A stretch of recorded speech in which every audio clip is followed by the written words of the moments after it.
সারাদিন ফেসবুকে funny post দিয়ে যাওয়া মানুষটাকে দেখে মনে করি কতই না সুখে আছে, অথচ এর আড়ালে নিজের কষ্টটা লুকিয়ে রেখে ভালো থাকার অভিনয়টুকু আমরা ধরতে পারি না।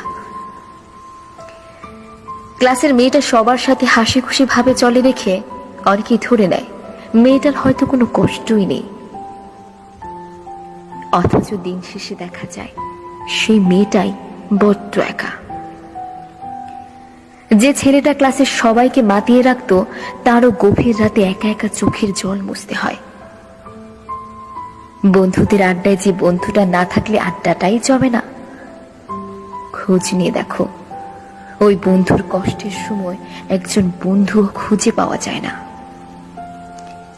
চোখের পানি পড়ে যাওয়ার আগে যে বন্ধুটা হাসিয়ে পানিটুকু ভ্যানিশ করে দিতে পারে, দিন শেষে তার চোখের পানি তার নিজেরই হাতের উল্টো পিঠে দিয়ে মুছে ফেলতে হয়।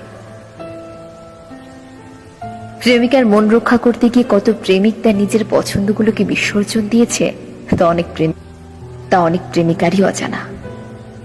প্রেমিককে খুশি করতে গিয়ে কত প্রেমিকাই নিজেকে বদলে ফেলেছে, এটাও অনেক প্রেমিকই জানে না। শুধু দুজনই একে অপরের কাছে ভালো থাকার চেষ্টা। আমরা সবাই শুধু সুখের খোঁজে নিজেকে ব্যস্ত রাখি। অন্যের দুঃখটা আমরা বুঝতে পারি না, অন্যের দুঃখের সঙ্গীও হতে চাই না। নিজের দুঃখের খবর অন্যের কাছে শেয়ার করতে পছন্দ করি, কিন্তু অন্যের দুঃখের খবর শোনার সময় আমাদের কাছে নেই। যে মানুষটা সবার সামনে যত বেশি হাসে, সে মানুষটা একা নির্জনে তত বেশি কাঁদে।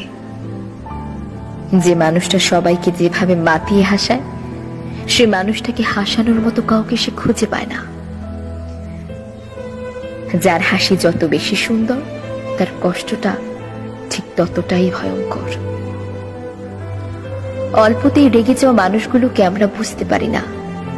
যার রাগ যত বেশি, তার মনের ভালোবাসাটাও ততটাই বেশি। যার রক্ত যত গরম, তার মন ঠিক ততটাই নরম। শুধু আমরা বাহিরের রাগটাকেই দেখি, কিন্তু ভেতরের অবস্থাটা বুঝতে পারি না।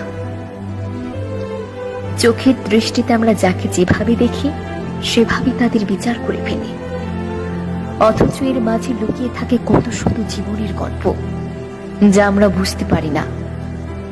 হারালে অবহেলায় অজানাই থেকে যায়।